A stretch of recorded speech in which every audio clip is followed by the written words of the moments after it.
Kwa hivyo nikiwakaribisha ni kuwafahamisha kwamba tuna hiyo lengo la kanisa la Mungu kote duniani liweze kuwa na kimo kimoja cha ufahamu wa kiroho. Maana Kristo akiongea kuhusu kanisa, na mkumbuke tunatoka kwenye upotofu, tunakuja sasa tukijifunza ukweli ambao hauna ubinadamu kama alivyosema ndugu.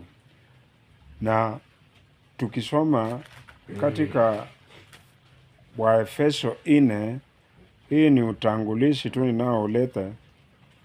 Tuna hiyo lengo la kama ilivyo kusudi la Kristo.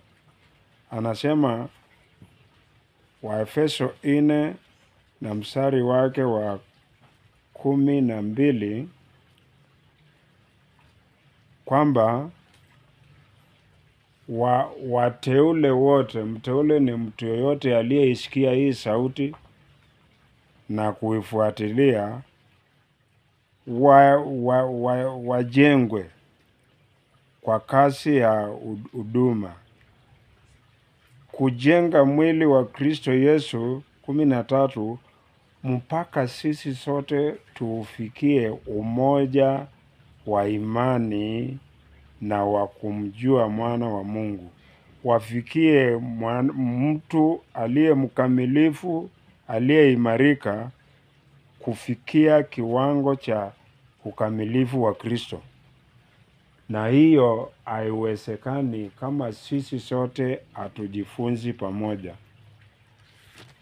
Tukienda katika kitabu cha Wakorintho wa kwanza sura ya 2, tunashangaa huo umoja utawezekanaje? Utawezekana kwa sababu tumekubali kwamba hautatumia ile akili yako, sitatumia ile akili yangu, hakuna mtu anatumia mpango wake mwenyewe, maana tumejigundua sisi ni waofu, sisi ni bure. Kwa hivyo huo umoja wa sisi sote tufikie kuelewa kumoja, kukubali kumoja, kuenenda tabia moja, utawezekana kwa sababu Wakorintho wa kwanza sura ya 2 mstari wa 16, kila mmoja wetu ameweka kando kile anachojiita kabisa, na tumefanya nini? Akili moja ya Kristo. Kwa hivyo tunachokisoma hapa leo, hatusomi mawazo yetu. Kristo yuko pamoja nasi. Alisema mahali popote mnapokutana kwa jina langu, yaani kwa kutii amri zangu, hiyo ndio kwa jina la Kristo, na mimi niko hapo. Hapa ni mahali Kristo ameweka jina lake, na kwa vile ameweka jina lake, basi yuko hapa. Na mkumbuke Kristo hakai hapa hewani. Sasa kuna hiyo fikira ya kwamba hapa mahali ni patakatifu. Kitakacho pafanya patakatifu ni wewe na mimi, kila mtu akimruhusu atawale roho yake. Mungu hakai hewani, anakaa ndani ya mioyo ya watu.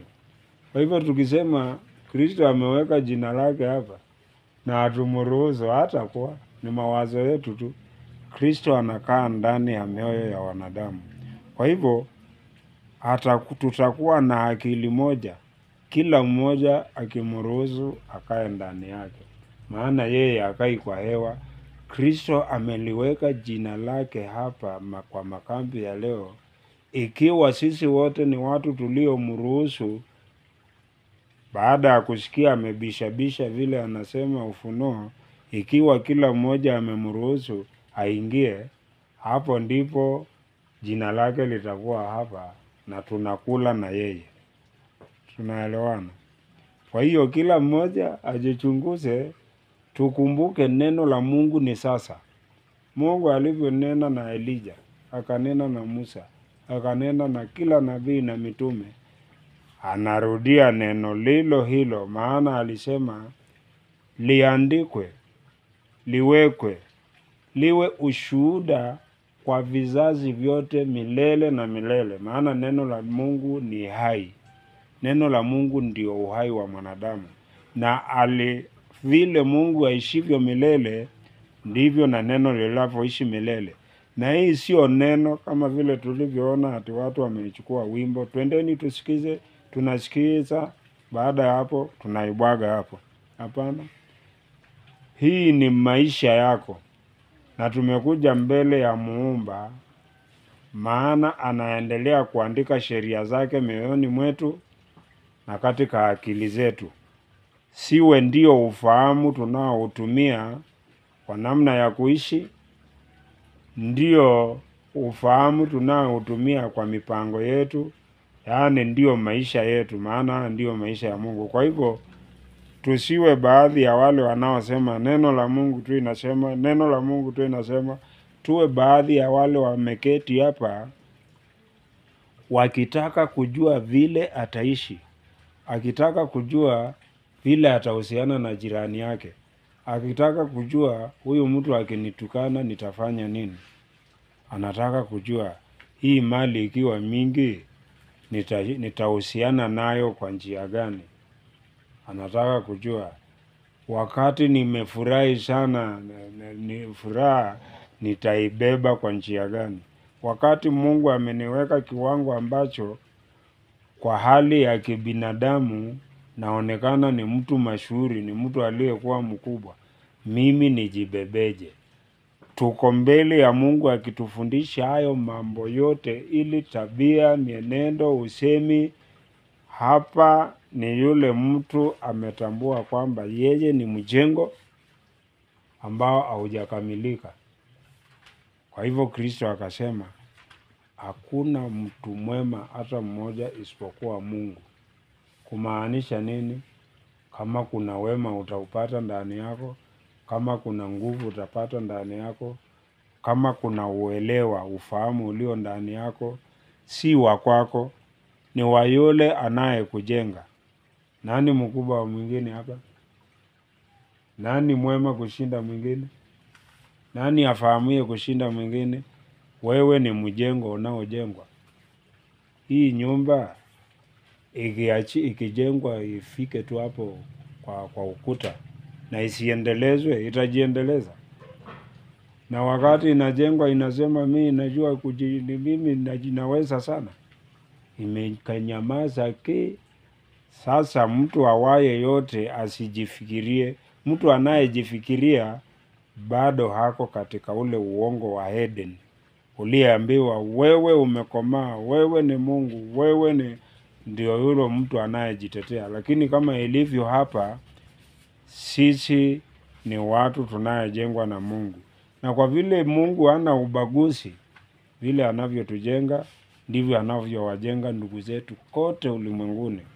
Kwa hivyo tumeonelea kile tunaojifunza hapa, basi na wandugu zetu tushirikiane nao, ijapokuwa wako mbali, tuwasambazie wasikie yale tunayoyasikia. Kwa njia hiyo, huu mkutano tutakuwa tumekutana na wote walio ulimwenguni, walio washirika wetu. Hayo tukisha yasema, leo ningeomba tuanze mkutano wetu kwa ujumbe unaosema juu ya mlima Zayuni. Ujumbe wetu unaongea juu ya mlima Zayuni. Tuanze katika kitabu cha Ufunuo 20. Tuanze hicho kitabu Ufunuo 20. Hapa tunaongea mambo ya kwamba juzi tulisikia tarumbeta ya 7, ambayo katika hiyo tarumbeta ya 7 Yohana, Mathayo 24 mstari wa 29. Hebu tushikilie hapo Ufunuo, tusome hapo Mathayo, maana zinashikana kwa karibu, tusirukaruke. Juu ya mlima Zayuni.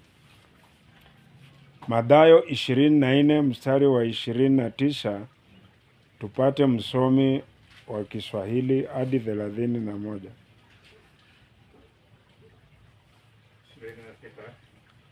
Mathayo 24, 29 hadi 31. Lakini mara baada ya dhiki ya siku zile, jua litatiwa giza na mwezi hautatoa mwanga wake, na nyota zitaanguka mbinguni na nguvu za mbinguni zitatikisika. Ndipo itakapoonekana ishara yake Mwana wa Adamu mbinguni. Ndipo mataifa yote ya ulimwengu yatakapoomboleza, nao watamwona Mwana wa Adamu akija juu ya mawingu ya mbinguni pamoja na nguvu na utukufu mwingi. Naye atawatuma malaika zake pamoja na sauti kuu ya parapanda, nao watawakusanya wateule wake toka pepo nne, toka mwisho huu wa mbingu mpaka mwisho huu. Kwa sauti ya parapanda, sauti ya saba, parapanda ya saba, Kristo atashuka. Na hapo akiwa angani tarumbeta italia. Tukikumbuka kwingine asema waliokufa katika Kristo watafufuliwa kwanza, sisi tulio hai tutabadilishwa. Hiyo tulisherekea sikukuu inaitwa tarumbeta, ambao ni huo wito wa Kristo akiteremka kuja kuanzisha ufalme wake hapa duniani. Kumbukeni, sisi sio wacheza sarakasi. Wazungu kule kwetu tunaita drama. Drama ndio inaitwa sarakasi. Sio watu wa hii sikukuu imeingia imepita, hii ingine imekuja tumetunza vizuri, tulifunga vizuri, imepita. Sasa ni hii vibanda tukaa hii wiki ishe, imepita. Sisi ni watu tulio mikononi mwa Muumba akituumba atukamilishe, na ni watu tulioelewa hizi sikukuu ni siku zinao maana ya kiroho. Kwa hivyo kila sikukuu ule ukumbusho inaoleta unapaswa kukaa ndani ya moyo kama namna yako ya kuishi, sio sikukuu tu. Maana ukiangalia vibanda ni jambo linatendeka. Kristo ameteremka, parapanda imelia, ametuma malaika wamekusanya wateule wake toka pembe nne zote za dunia. Kutoka hapo juzi tukafunga sikukuu ya upatanisho, na ni kitu cha hakika kinafanyika. Na kama mioyo yetu haijafungika kwenye huo mpango, bado tunahitaji kuomba sana Mungu atufungue macho, maana hii ni maisha yanatendeka, sio mawazo yako kwa akili. Na yule ambaye hajibebi hivyo bado anahitaji kuelewa, maana hii ndio inatufanya kuwa tofauti na ulimwengu. Leo tuko sikukuu, ulimwengu uko kwa mambo yake. Ni kwa nini? Mungu akasema, tukisoma Kutoka 31:17, sitaenda, na sabato zangu zitakuwa ishara kati yangu na mimi kwamba ndiye Mungu ninayewatakasa. Kwa hivyo neno la Mungu ni wakati tu unaitenda inakufanya kuwa tofauti na ulimwengu. Sio kule kujitenga, hapa tunasoma, sisi hatusomi kama ile kanisa, sisi hatufuati kama wale. Hapana, wakati unaitenda inakubadilisha, inaweka tofauti kati yako na wanadamu. Kwa hivyo Kristo ameteremka na hiyo parapanda. Ni kitu gani kinafanyika? Wa Ufunuo 20 mstari wa 1 hadi wa 3. Ni tunataka kuelewa kutoka mlima Zayuni ni kitu gani kinaendelea katika ulimwengu mzima. Na haya tunaoyaona ni matayarisho yayo. Kristo ametokea mawinguni, tumekutana naye mawinguni. Sasa tuko na yeye. Kumbuka ilisemekana tukisha kutana na yeye hatutawachana tena, tutakaa na yeye milele na milele. Hali tukiwa mawinguni pale, inasemekanaje? Msome Francis, utusomee, maana nataka sauti yako isikike kwa hiki kinasa sauti. Nasema, kisha nikaona malaika akishuka kutoka mbinguni mwenye ufunguo wa kuzimu na mnyororo mkubwa mkononi mwake. Akamshika yule nyoka wa zamani ambaye ni Ibilisi na Shetani, akamfunga miaka 1000, akamtupa katika kuzimu, akamfunga, akatia muhuri juu yake, asipate kuwadanganya mataifa tena, hata ile miaka 1000 itimie. Na baada ya hayo yapasa afunguliwe muda mchache. Ndio hapa, ndugu zangu, tukikumbuka siku 6 fanya kazi, lakini siku ya 7 ni sabato ya Bwana Mungu wenu. Mwanadamu akakosea. Inamaanisha waraka wa pili wa Petro mtaandika msome, maana hatuwezi soma kila fungu kwa sababu ya kukomboa wakati mahubiri yasiwe marefu. Kila siku moja inawakilisha miaka 1000. Sasa Mungu ametuambia siku 6000, miaka 6000 mwanadamu amepewa kuzaana, ajaze dunia na kujifunza kuishi kama Mungu, maana hatukuumbwa hali tunajua kuishi kama Mungu. Lakini 1000 itakuwa ni ufalme wa Mungu. Kwa hiyo wakati huo hizi 6000, kwani ni nani anatawala dunia? Tunajua hii dunia imewekwa chini ya utawala wa malaika, lakini kwa vile hao malaika waliasi, waligeuka kuwa pepo wabaya, na hao malaika ndio walimdanganya Adamu akashika njia zao. Waefeso 2 sura ya 2 inasema kwamba huyu Shetani ndiye yule roho atendaye kazi ndani ya wana wa kuasi, ili watu wasiweze kutii amri za Mungu ambazo ndio maelezo ya maisha kamili. Kwa hivyo, ili ufalme wa Mungu huje, lazima kwanza huyu roho anayepumbaza watu, ili tukihubiri wasielewe tunaongea nini, aondolewe. Maana saa hii tukiongea vile tunavyoongea, kuambia mtu wache hasira, wache tu watu wakudharau, hata wakichukua vitu vyako usijali, wewe ni mpumbavu mbele yao, maana roho aliyewashika ni ule wa mimi ni kama Mungu. Wewe usicheze na mimi, naweza kukonyanga saa hii. Mimi nina mali mingi, mimi sio mtu wa kuchezea. Sasa wewe ukija na kumwambia wewe ni mafumbi tu wala una nguvu, hebu ambia Ruto wewe ni mafumbi tu, na huo ndio ukweli. Uone kama utalala nje leo, tayari unapotea. Ni kwa nini? Maana watu wamedanganyika kwamba wao ni miungu. Kwa hivyo yule roho aitwaye Shetani, na sasa sio wale, ni wewe. Kila mtu ako moyoni mwake. Ujichunguze kama ulielewa maisha hivyo na umekubali kubadilika kulingana na vile Mungu anasema. Maana kabla ya hapo hakuna mtu ataingia pale. Kwa hiyo matayarisho, akiwa angani bado, na saa hii tumekutana naye, saa hii ni viumbe wa kiroho tumekutana pale. Shetani ameshikwa, ametolewa. Kutatokea nini? Twende Zakaria 14 tafadhali. Zakaria 14 na mstari wake wa 4. Tusome wa 5 kisha tusome wa 9. Zakaria 14 mstari wa 4 na hadi wa 5, alafu turuke tusome wa 9. Turuke tusome wa 8 na 9.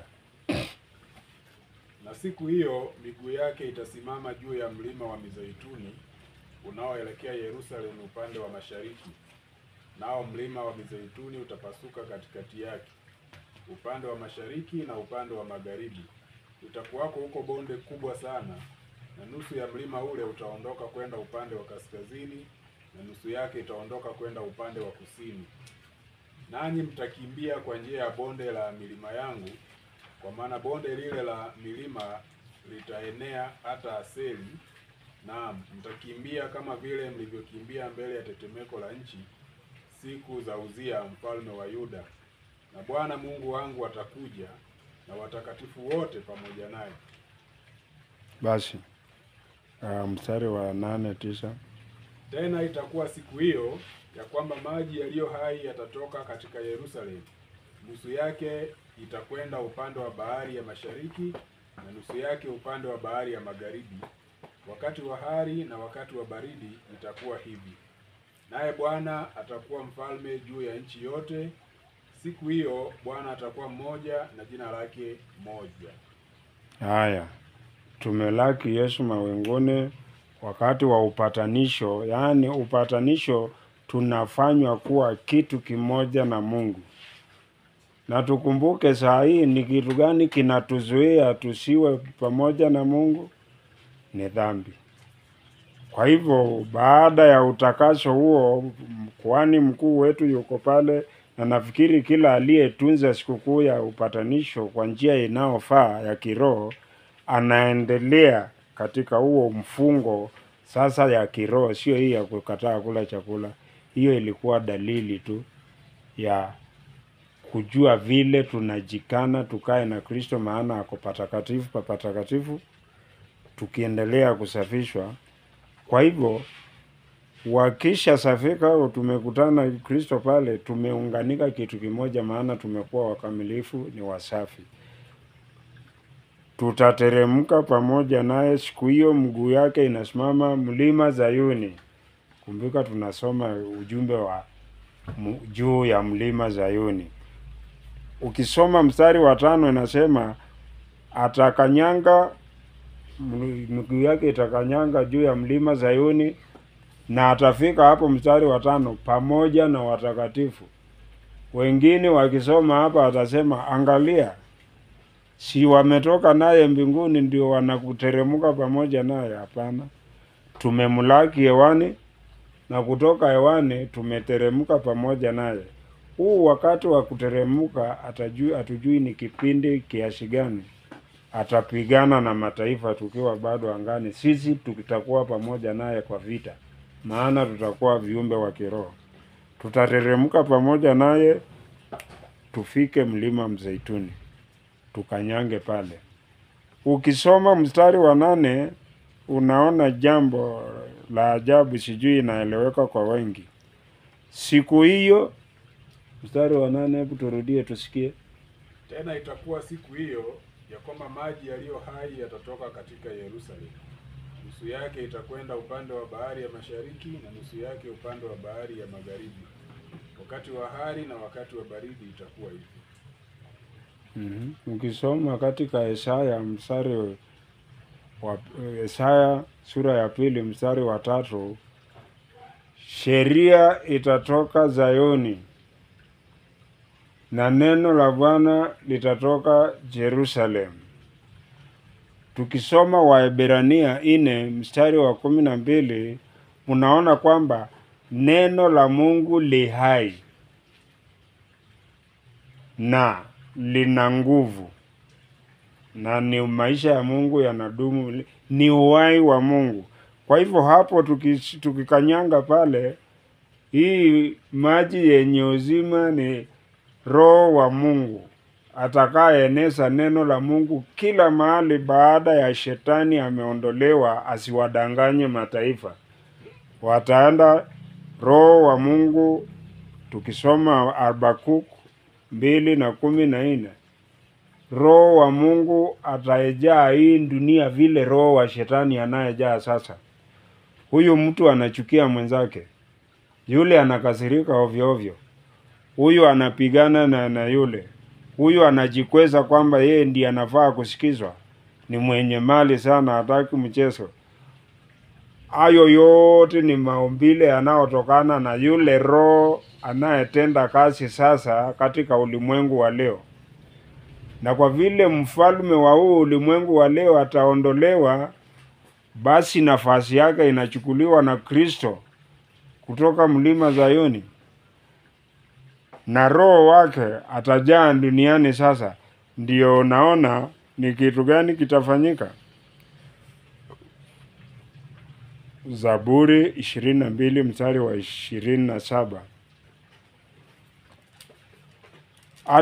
Tusitajarie ati tunasema itakuwa furaha kuu, watu watafurahia, hakutakuwa vita, hakutakuwa sijui nini, maneno mengi watu wanaongea, alafu tunakaa ni kama yatajilete yenyewe. Na hiyo ndio tu sababu unaona hata kanisa la Mungu alibadiliki, linafanana na ulimwengu. Maana ni kama watu wanasema Mungu wakati wake ukifika ni kama atakubadilisha kama gari. Hakuna kitu itafanyika hivyo. Inasemaje Zaburi 22 mstari wa 27 hadi 28? Miisho yote ya dunia itakumbuka, na watu watamrejea Bwana.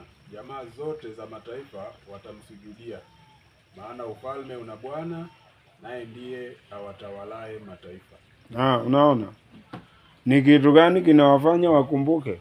Yule roho wa udanganyifu ameondolewa, kumekuja roho wa ufahamu. Ndiye sasa ni kama broadcasting station, na tunajua ile BBC sijui Citizen ni rada imewekwa, yani inatoa ujumbe, alafu kule televisheni, redio sinanasa kwa ile muundo wa kiteknolojia wameweka, sinanasa hiyo sauti. Saa hii stesheni ambayo akili za wanadamu simetega ni ya shetani. Akiongea wanaelewa, wanashika, wanaendeleza. Wakati ataondolewa, stesheni itabadilika, na sauti itakuwa inatoka kwenye Zayuni pale, maji ya uzima tumeona, ikitoka kwa Kristo mwenyewe. Roho atakaye kuwa akili za watu zinanaza ni huyo wa Mungu, na hiyo ndio itawafanya wakumbuke. Saa hii tunawahubiria hawaelewi, kwa sababu sauti wanayoinaza inatoka station ya udanganyifu, ya propaganda. Ile inayoambia mwanadamu, we unaanza kufuata sheria za Mungu, una akili yako, tengeneza maisha na yatakuwa mazuri kama ya Mungu. Na ni uongo, maana shetani ni mtu wa propaganda. Lakini atakapoondolewa, basi ufalme umerudi kwa Kristo na wateule. Tuko pale mlima Zayuni, sheria sauti itaanza kutoka hapo. Tumeona ikienda magharibi, mashariki, kila mahali, maana ufalme unaye Mungu. Kwa hivyo ni kitu gani kitafanyika hata watu wakumbuke? Katika kitabu cha Yakobo sura ya 4, wewe ndugu unakaa ukilaumu watu, na shangaa hata sisi hapa tumeketi, utakuta akili, sijui kama tumepita hicho kiwango, akili imejawa watu. Ni mtu anakufanya, ni mtu anakaa, ni mtu unataka kujifananisha naye, ni mtu sijui nini, watu. Ukiangalia hata hivi ninavyohubiri, akili inauliza, Francis ananisikiaje? Huyo Justus ananipataje? Wanakubali hii mahubiri? Nataka kusikia Mthulu ni mhubiri hodari. Yaani lengo yangu hata sio kule, sio kama nimesimama mbele ya Mungu na ripoti yaliyo ya Mungu. Nachukua ufahamu wa Mungu, lakini nimetegea ni kama ni wa kwangu, nasikiza mnanipataje? Mawazo ya mwanadamu yamejaa kwa wanadamu. Ni kitu gani kitabadilisha watu wamgeukie Bwana? Yakobo 4 mstari wa 2 hadi 3. Watu anza wa kwanza tu hadi wa 3. Anasema, vita vyatoka wapi, na mapigano yaliyoko kati yenu yatoka wapi? Si humu katika tamaa zenu zifanyazo vita katika viungo vyenu? Mwatamani wala hamna kitu, mwaua na kuona wivu wala hamwezi kupata. Mwafanya vita na kupigana wala hamna kitu, kwa kuwa hamuombi. Hata mwaomba wala hampati, kwa sababu mwaomba vibaya, ili mvitumie kwa tamaa zenu. Basi mimi nasema Rosi ndiye anasumbua, imani yangu ingekuwa imeimarika sana. Pana huyu bibi yangu hata anipi nafasi, na nikitaka kufikiria anaingilia hapa, ananifanya nisione Mungu vizuri. Hao watu yaani kila mtu analaumu mwenzake. Hata hivi tukikaa hapa, Mtulu anajifanya sana. Hii makambi haina furaha. Naona watu wanajifanya.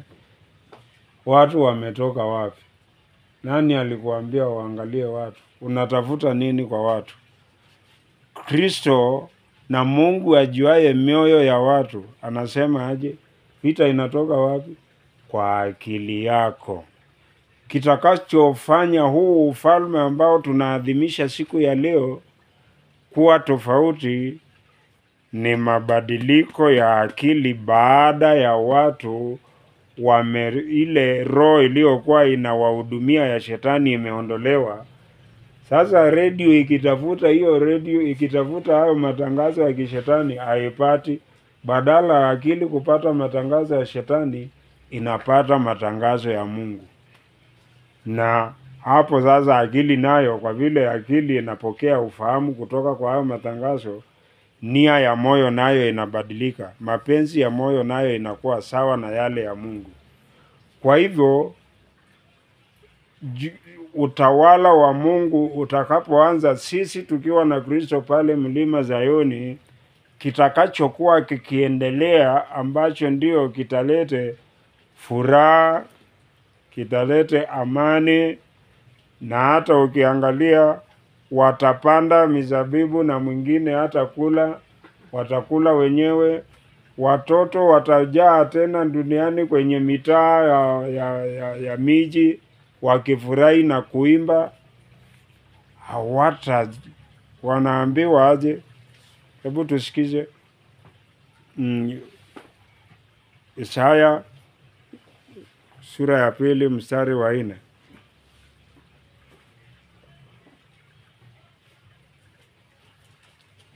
Tusione kwamba ni kitu kitafanyika tu chenyewe, sisi hatuna shughuli, kitajilete chenyewe. Hapana. Ni hiyo mabadiliko ya mawazo yatakaoachilia mabadiliko ya nia ya moyo, yatakaoachilia utendaji utakaohusisha mwenzako kwa njia tofauti na ile wanahusiana kwa sasa. Lazima mabadiliko yawe kwa moyo wa kila mwanadamu. Sio kitu itakuja tu yenyewe. Na hii ndio kazi ambayo Mungu ametuita kwa kanisa lake. Hii ndio kitu inayoendelea kwa kanisa sasa. Na ukiona hayo mambo hayaendelei, basi wewe bado unatega sauti ya kishetani. Haujatega kwenye radio station ya Mungu. Aliyetega lazima hayo mabadiliko yawe yanaendelea. Nasemaje? Naye atafanya hukumu katika mataifa mengi, atawakemea watu wa kabila nyingi, nao watafua panga zao ziwe majembe na mikuki yao iwe miundu. Taifa halitainua upanga juu ya taifa lingine, wala watajifunza vita tena kamwe. Shetani ambaye ndiye mfalme wa huu ulimwengu wa sasa, ndiye anakuweka roho chafu ndani ya moyo wako. Alafu anakuambia Mtulu ndiye anakufanya hivyo, ati kwa sababu nimekataa kukubaliana na kile wewe unataka, na hicho unachotaka ni kibaya. Sasa nikikataa kukubaliana na wewe, anakuambia Mtulu ndiye anasababisha usiendelee. Kwa jinsi gani? Shetani ni muongo, na shetani ni huyo roho anayekupa hiyo mchafuko, chuki, hasira, kiburi, kujikweza. Anakusingizia kwamba si yeye anakufanya uwe na uchungu wa moyo, anakuambia ni ndugu yako. Matokeo ni gani? Mnaanza kupigana. Ulimwengu si umejawa vita? Jamii simejawa vita? kijiji kimejawa vita, kila mahali vita, chuki, utengano na hasira. Watu wana mapresha, stress, magonjwa yanayotokana na hizo tabia yamejaa kila mahali. Kwa sababu gani? Shetani amewaingiza huyo roho wake, maana shetani ni muuaji. Ukisoma Yohana Injili 8 na mstari wa 44, shetani ni muuaji. Kwa hivyo amewapa huyo roho, na matunda yake ni hii, mnauana ovyo ovyo, ndiye mwenye chuki. Alafu anakudanganya ni huyu ndugu yako, ni huyu mwanadamu mwenzako. Ndio naona watu wamegeukiana. Kwa sababu gani? Walikubali wao uongo wa shetani, wewe ni kama Mungu. Na yeye anajua huna nguvu, wewe ni mafumbi tu. Anajua huna akili, lazima ujengwe ufahamu. Sasa ulipojichukua wewe ni kama Mungu na ujielewi, na kila mtu ajielewi, wamekaa kuzozana, kila mtu akitetea msimamo wa kwamba ni kama Mungu. Werevu wa shetani unachangia ile vita na maovu yalivyo duniani leo. Kwa hiyo siku hiyo, baada ya shetani ameondolewa na ufalme wa Mungu umewekwa pale Zayuni, katika huo mlima, tunaona uhai utaanza kutoka hapo, mafundisho yakienda kila upande. Basi wale waliokuwa mbele yetu walitambua hilo jambo, kwamba haya mabadiliko hayatakuja tu yenyewe. Lazima Mungu aliyetuumba akatufikisha kwenye hiki kiwango cha kimwili achukue hatua, atuendeleze kiwango cha pili. Na mtu asipojitambua kwamba wewe ni mtu nusu, bado Mungu hajamaliza kukuumba, huwezi ona haja ya kusoma zaidi, huwezi ona haja ya kuendelea kujifunza kwa Mungu, maana umekamilika. Kilichosababisha Kristo aseme tukitaka kumfuata tujikane ni kwamba ujielewe kulingana na vile Mungu anafundisha. Uache kujielewa na ule uongo shetani alimdanganya Adamu pale Eden. Maana tusipojielewa hivyo, tumejawa na ufahamu ambao ni uongo. Hatutaona sababu ya kujifunza kwa Mungu. Ndio naona ulimwengu wote hautambui Biblia. Wafalme, maraisi, wasomi, hakuna mtu anatambua Biblia, maana wamekubali uongo kwamba wanao ufahamu unaowatosha, hawana haja na Biblia. Mpaka mtu kwanza ajitambue kwamba amedanganyika, ndiye aone sababu ya kujifunza kwa Mungu. La sivyo, akili yako imejawa uongo na hauna nafasi ya kupokea ukweli. Ama hatukumbuki Kristo kwa methali fulani akitoa mfano akasema, kuna mtu alienda akakuta mwenzake amelewa sana, ameanguka kando ya barabara, ajielewi. Na huyo mtu alikuwa amebeba pombe iliyokuwa kali kushinda ile huyo aliyeanguka pale amekunywa. Akajaribu kumpa, akakunywa, lakini hakusikia tofauti. Ni pombe. Lakini kesho yake wakakutana, maana hakuweza kuinwa. Akampa saa hiyo ile pombe alikuwa amekunywa imetoka, akampa. Huyo mtu kuonja hivyo tu akasema, hii ni kali kushinda ile ya jana. Ni kwa nini? Maana ile ya jana imetoka. Na vivyo hivyo Kristo akasema, ndivyo alivyo yule mtu ambaye aliyedanganyika. Kabla hujatoa ule uongo ambao unaoita kweli, sasa hii kweli hata ukipokea haitakuwa na maana. Lakini ukijikana, ukubali ulidanganyika, basi ukweli utakuwa na maana. Na hii tunajua tu ni kwa wale wamepewa kufahamu. Ndugu zangu, chochote kile Hebu tusome katika Mathayo tafadhali, Mathayo 15 mstari wa 14. Tuko hapa kwa sababu ya haya mabadiliko, maana tusipobadilika, sikukuu ya leo haina faida kwetu. Sikukuu ya leo ni ya wale watu ambao watakuwa wameyaondoa yote. Tuelewaneni, wameondoa yote ambayo walijifunza kwa hiyo redio ya uongo ambayo ni ya kishetani, ambao ndio imejenga ulimwengu wa sasa. Na tuelewe, ulimwengu si dunia. Ulimwengu ni haya maisha watu wanaishi, kila mtu na staili yake, kila mtu mabishano, kila mtu akishinda mwenzake, kila mtu anajifananisha na yule mtu anayeona ni mzuri kwake. Watu wanajifananisha wao kwa wao, huyu anajifananisha na ule. Mungu hayupo kwenye akili za wanadamu. Wanaonana wao kwa wao, wanajibiana wao kwa wao, wanasifiana wao kwa wao, wanaogopana wao kwa wao, wanaabudiana wao kwa wao, wanaheshimiana wao kwa wao. Ama umewahi kusikia Ruto akiongea mambo ya Mungu, akitoa hotuba ya taifa? Ama Suluhu? Umewahi kusikia yule msomi profesa akiongea mambo ya Mungu? Wanaongea maneno ya yule ameendelea sana, na kuendelea ni kupata mali mingi. Yule ameshika nafasi ya uongozi, waongea maneno ya madawa ya kutibu hii mili na hekima za kiulimwengu, teknolojia. Lakini mambo ya Mungu haimo. Kwa nini? Wao ni miungu wao kwa wao. Mungu ambayo ni muumba wao ana nafasi na amekatizwa hawaombi, lakini sisi ametuita atuombe. Tumekubali. Lazima jambo la kwanza iwe ni kufanya nini? Mathayo 15 mstari wa 14.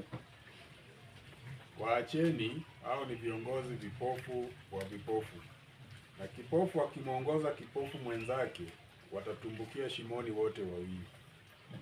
Mstari wa 13. Hapo. Akajibu akasema, kila pando asilolipanda Baba yangu wa mbinguni litang'olewa. Kila pando asilolipanda Mungu wa mbinguni litang'olewa. Sisi Mungu, ndugu zangu, ametuita hapa tung'oe kila pando.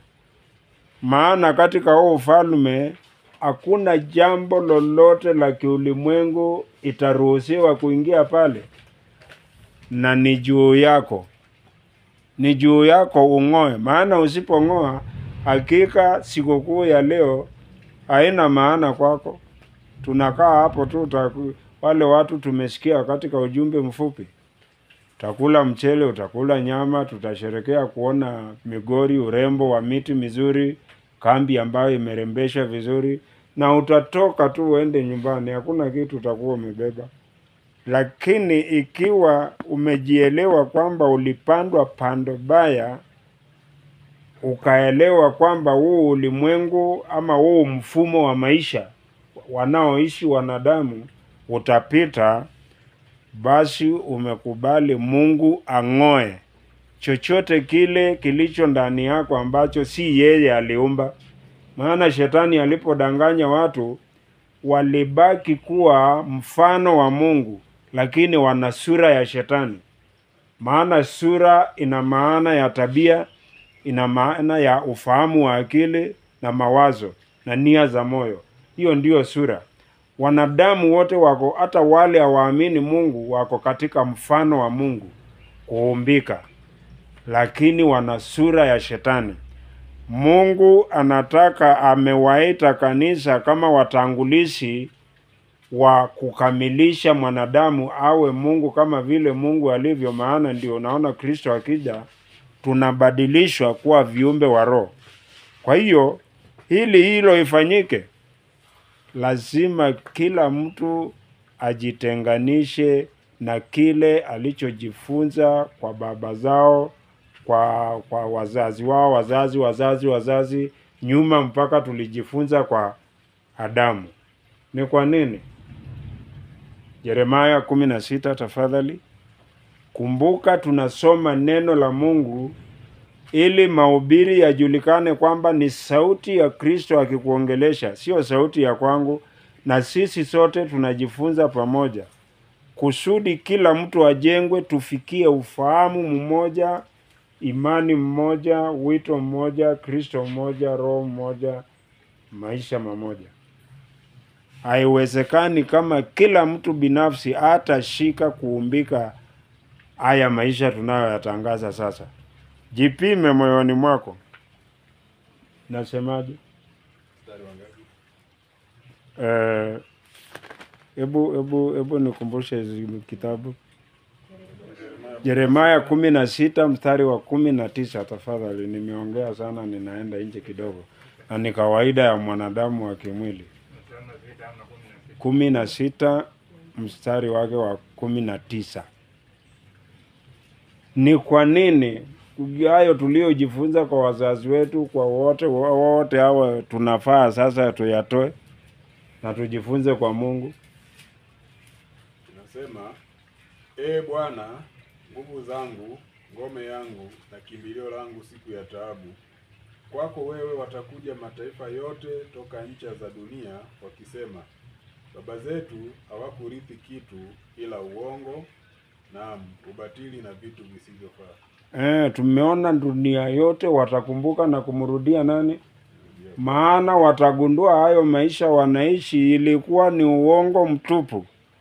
Lakini kwetu sisi tumepewa huo ufahamu, maana hukumu inaendelea kwetu.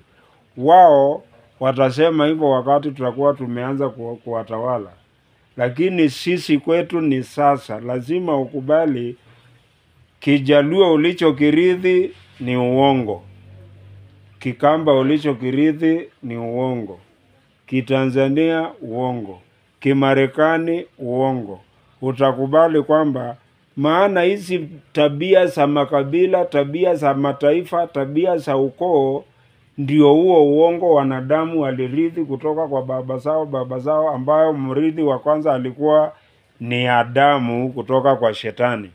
Na ndio sababu Mungu anasema huu ulimwengu wa sasa unapita. Huu uongo utafika kikomo. Maana Mungu alipokuwa akiumba alikuwa na kusudi lake la kurudisha ufalme wake hapa duniani. Hii leo tunasherekea ufalme wa Mungu, maana wakati kama huu tutakuwa tumeuingia ufalme, tumeanza utawala wa miaka 1000. Turudi pale Danieli. Wewe mwenyewe unajichunguza, kila mtu ajichunguze. Uone chochote kile kinachobaki ndani yako cha kiulimwengu. Maana hakuna kitakachobaki. Yule atakayekataa na hicho itabidi apite pamoja na huu mfumo unaitwa ulimwengu wa sasa. Ukipita, usipojishikilia kabisa, utapita na huo ulimwengu. Maana katika ulimwengu tunao utangaza hakutaingia kichafu hata kimoja. Danieli wa pili sura mstari wake wa 34. Tuanze 33. Danieli sura ya pili mstari wa 30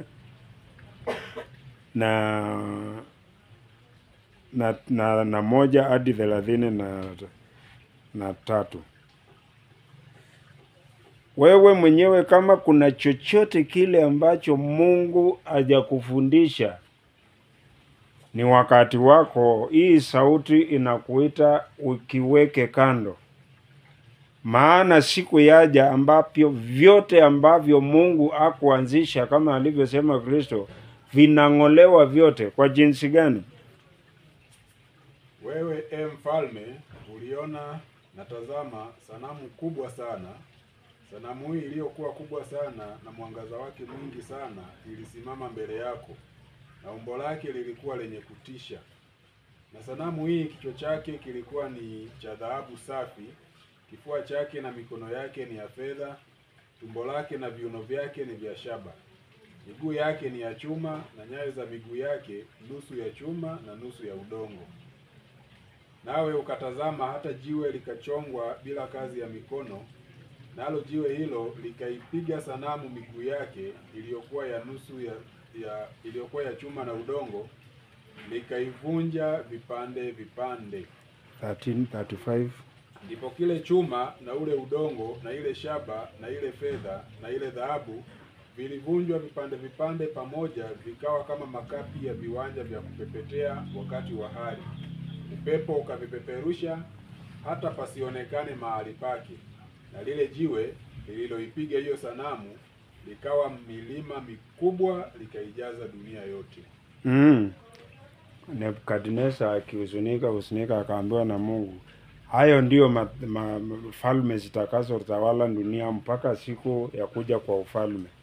Lakini hapo ufalme wa Mungu ukija, unaona nini? Hizi falme zote zinapepetwa na kuondolewa kabisa. Hakuna kitu hata kimoja kitakachobaki. Tunashika. Sasa haya maisha uliyojifunza kwa ulimwengu yatatoka kabisa na huo mpepeto. Hakuna kitakachobakia cha ulimwengu wa leo ambacho kitadumu katika ufalme wa Mungu. Leo tumesimama mlima Zayoni. Ni akina nani kweli watasimama hapo? Wewe ni mmoja wao. Hautasimama ikiwa hautaacha chochote ulichojifunza kwa ulimwengu. Maana tumeona kwamba ulimwengu ulijifunza uongo. Kitakachotuwezesha kukaa na Kristo mlima Zayuni siku hii tunayoadhimisha ni nini? Kila mtu anajichunguza pando lolote, kile ulichojifunza, tabia, mawazo, hata vile nia ya moyo, unakaa unasikia moyo unajikunja. Omba Mungu sana akuweke kwenye hii hali, maana chochote kilicho hapa nyuma lazima kitapita. Kristo akakionyesha mfano wa nyumba iliyojengwa kwa changarawe, ambao upepo ulifuma, ikagongwa, ikaharibika kabisa, isipatikane tena. Ni huu ulimwengu wa leo. Na Mungu hakuweka ulimwengu unaokuja chini ya hao malaika waofu ambao radio station yao ndio inahubiria wanadamu wote maovu mnaoyaona. Tukasema wachana na wanadamu. Tumalizie kwa jambo ambalo ni muhimu sana ikiwa tutaweza kuwacha wanadamu. Ukubali kwamba kile Mungu anakufunulia, anakuonyesha maumbile ya kila mwanadamu. Mzungu ameumbwa hivyo, wewe umekubali umeumbwa. Maana Mungu ametufumilia maumbile ya mwanadamu kabla ya Hawa kujua. Kwa hivyo Ruto ameumbwa kama wewe, Suluhu ameumbwa kama wewe, Trump mzungu ameumbwa kama, Mjaluo ameumbwa kama wewe, Mkamba ameumbwa kama wewe.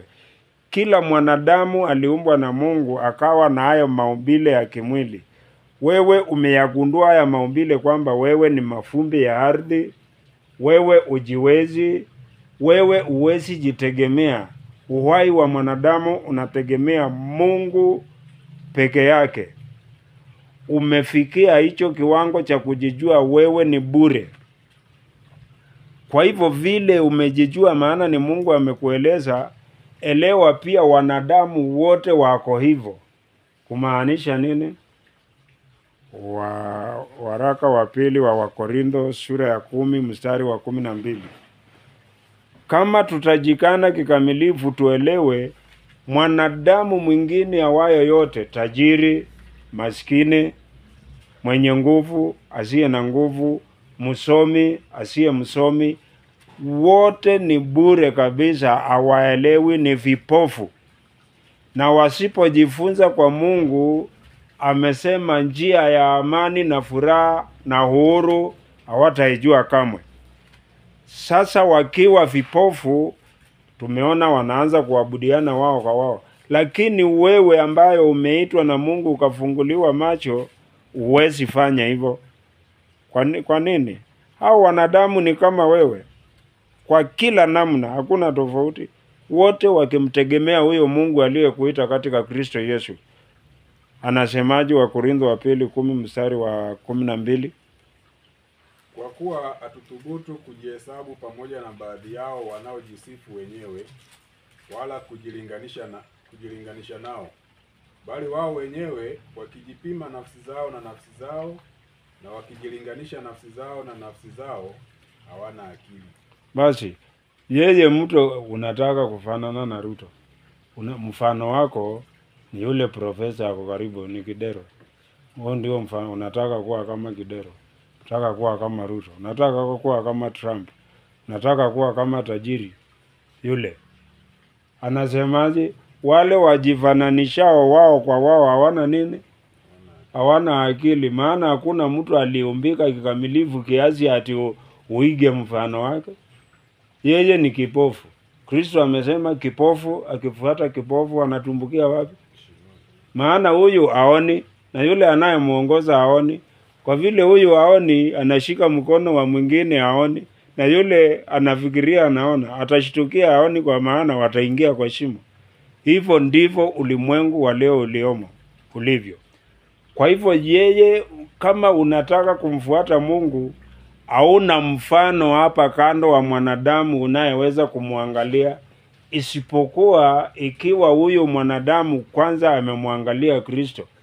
Ndio sababu Paulo akasema, mujifananishe na mimi kiasi kile nimejifananisha na Kristo. Maana mfano wa pekee wa yeye aliyemjua Mungu, aliyeishi na Mungu, aliye wa kuigwa ni Kristo aliyetoka huko.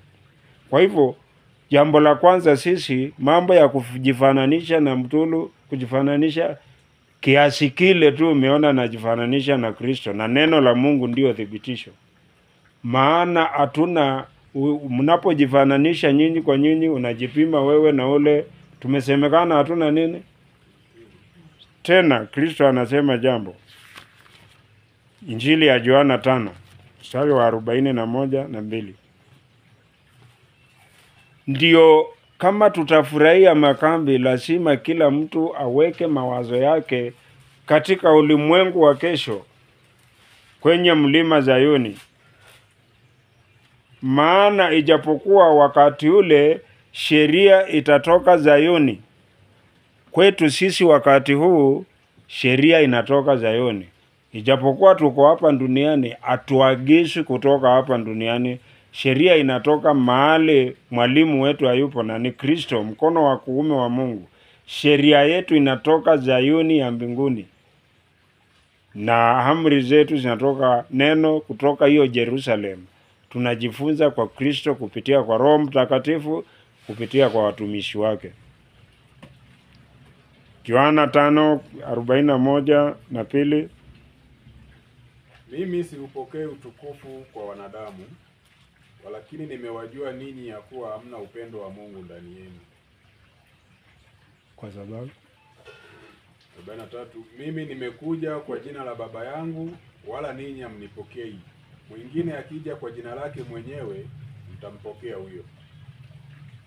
Unaona, watu wanaopokea utukufu kusifiana wao kwa wao, utukufu wa Mungu hawezi fanya nini? Hawezi kuupokea. Maana huwezi kuabudu Mungu na ukaabudu wanadamu. Utachagua kimoja. Utajipendekeza kwa muumba wako ama kwa wanadamu. Ukiamua kujipendekeza kwa wanadamu, kujipendekeza kwa Mungu akumo ndani yako. Na hii sikukuu haina maana kwako.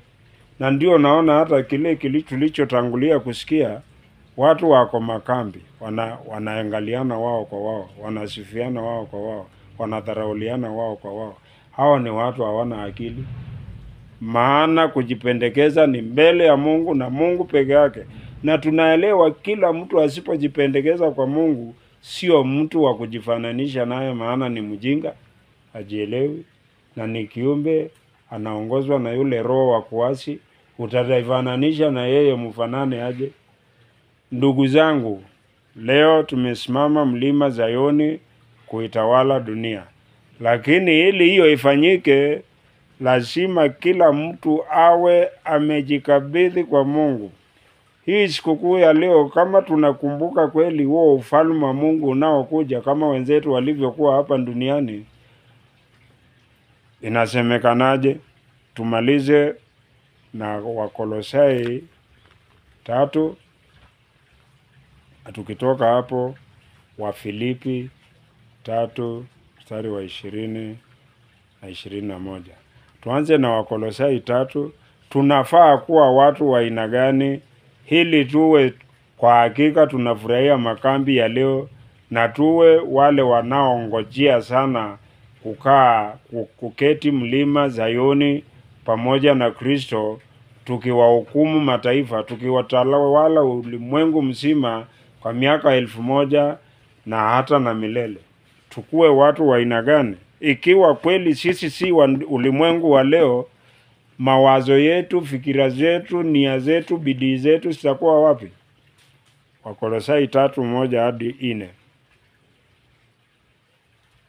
Basi mkiwa mmefufuliwa pamoja na Kristo, yatafuteni yaliyo juu Kristo aliko ameketi mkono wa kuume wa Mungu. Yafikirini yaliyo juu, siyo yaliyo katika nchi. Kwa maana mlikufa na uhai wenu umefichwa pamoja na Kristo katika Mungu. Kristo atakapofunuliwa, aliye uhai wetu, ndipo na ninyi mtafunuliwa pamoja naye katika utukufu. Ijapokuwa tuko duniani, hatuishi maisha ya kidunia.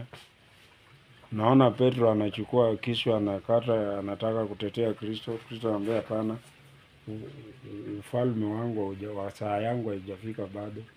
Sijui wanafanya nini, huyu anataka kuwa mkubwa wa yule, anaambia hapana, hiyo si yangu, ni ya Mungu. Kwa nini?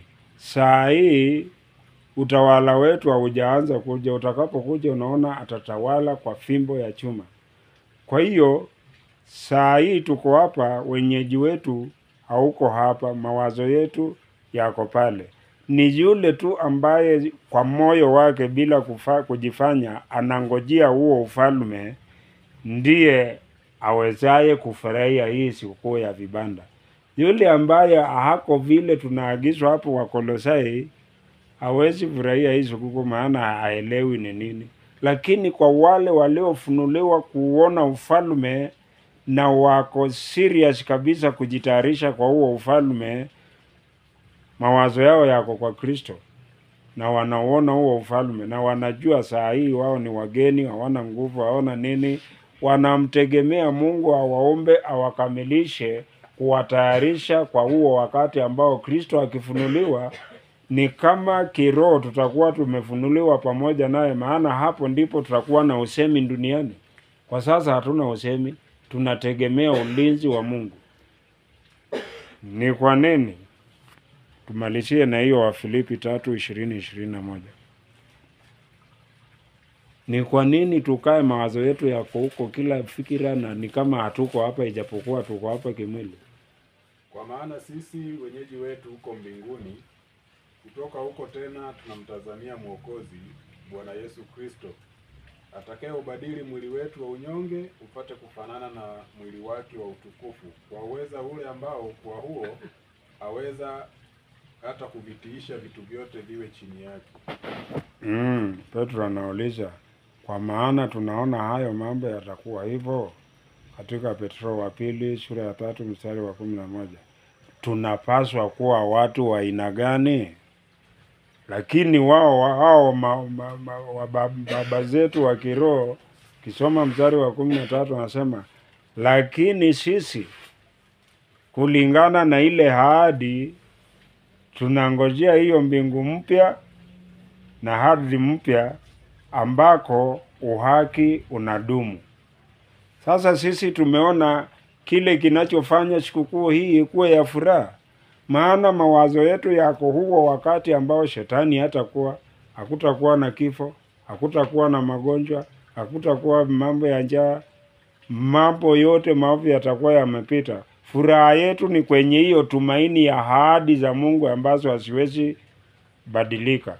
Na kwa kuelewa hivyo, hatuishi kwa huo mwili. Wenyeji wetu uko wapi? Kenya Kisungu wanasema citizenship yetu iko wapi? Mbinguni. Tunatarajia Mwokozi aulete ule ufalme ambao maisha yake ndio haya tunajifunza sasa. Wewe na mimi tumeitwa kwa ajili ya huo ufalme. Leo Mungu kwa hii sikukuu anatukumbusha huo wakati ambao dunia itajawa na roho wa Mungu, wakati maji yamejaavyo baharini. Lakini kwetu sisi hayo maisha yameanza, hatuna nafasi ingine. Nafasi yetu ya kuumbika hiyo itakaoumbika ulimwengu wetu wakati wa utawala wa miaka 1000 ni sasa. Tutaenda huko kutawala, la sivyo atakayeshindwa atakufa.